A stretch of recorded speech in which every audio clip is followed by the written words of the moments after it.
Chapter 7. This is the law of the guilt offering. It is something most holy.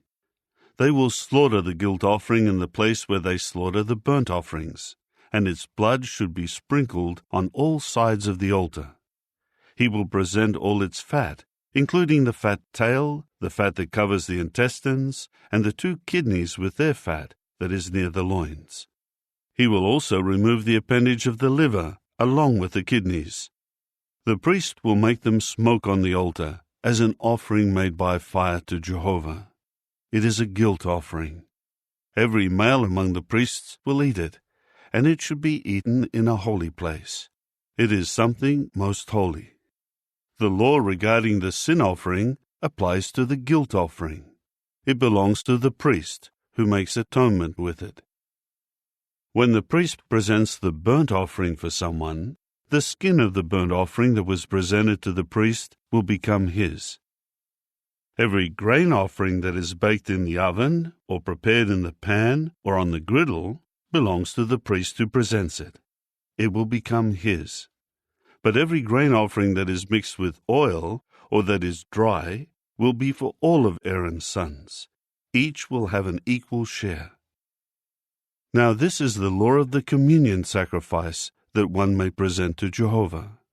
If he presents it as an expression of thanksgiving, he will present along with the thanksgiving sacrifice unleavened ring-shaped loaves mixed with oil, unleavened wafers spread with oil, and ring-shaped loaves made with fine flour, well mixed and blended with oil. He will present his offering along with ring-shaped loaves of leavened bread, and the thanksgiving sacrifice of his communion sacrifices. He is to present from it one of each offering as a sacred portion to Jehovah. It will belong to the priest who sprinkles the blood of the communion sacrifices. The flesh of the thanksgiving sacrifice of his communion sacrifices is to be eaten on the day he offers it. He must not save any of it until morning. If the sacrifice of his offering is a vow or a voluntary offering, it is to be eaten on the day he presents his sacrifice, and what is left of it may also be eaten on the next day. But whatever is left of the flesh of the sacrifice on the 3rd day is to be burned with fire.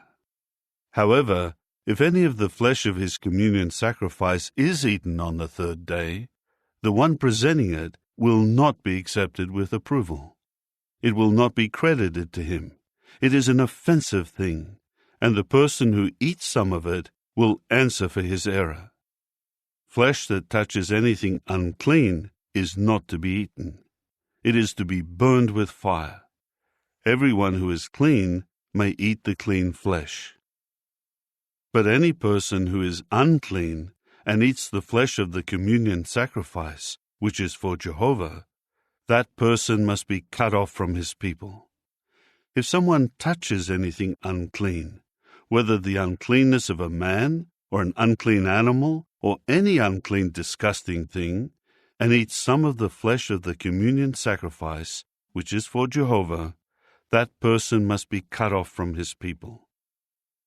Jehovah continued to speak to Moses, saying, "Tell the Israelites, you must not eat any fat of a bull or a young ram or a goat.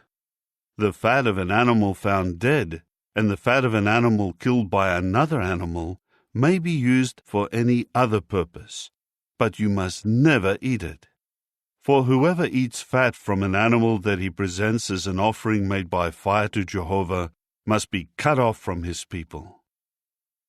You must not eat any blood in any of your dwelling places, whether that of birds or that of animals.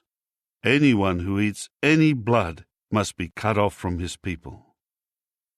Jehovah went on to speak to Moses, saying, "Tell the Israelites, whoever presents his communion sacrifice to Jehovah will bring part of the offering from his communion sacrifice to Jehovah. He will bring in his own hands the fat along with the breast as an offering made by fire to Jehovah, and he will wave it back and forth as a wave offering before Jehovah. The priest will make the fat smoke on the altar, but the breast will belong to Aaron and his sons." You will give the right leg as a sacred portion to the priest from your communion sacrifices. The son of Aaron who presents the blood of the communion sacrifices and the fat will have the right leg as his portion. For I take the breast of the wave offering and the leg of the sacred portion from the communion sacrifices of the Israelites, and I give them to Aaron the priest and his sons, as a lasting regulation for the Israelites. This was the portion from Jehovah's offerings made by fire to be set aside for the priests, for Aaron and his sons, on the day he presented them to serve as priests to Jehovah. Jehovah commanded to give them this portion from the Israelites on the day he anointed them. It is a permanent statute for their generations. This is the law concerning the burnt offering, the grain offering, the sin offering, the guilt offering, the installation sacrifice, and the communion sacrifice, just as Jehovah commanded Moses on Mount Sinai, in the day he commanded the Israelites to present their offerings to Jehovah in the wilderness of Sinai.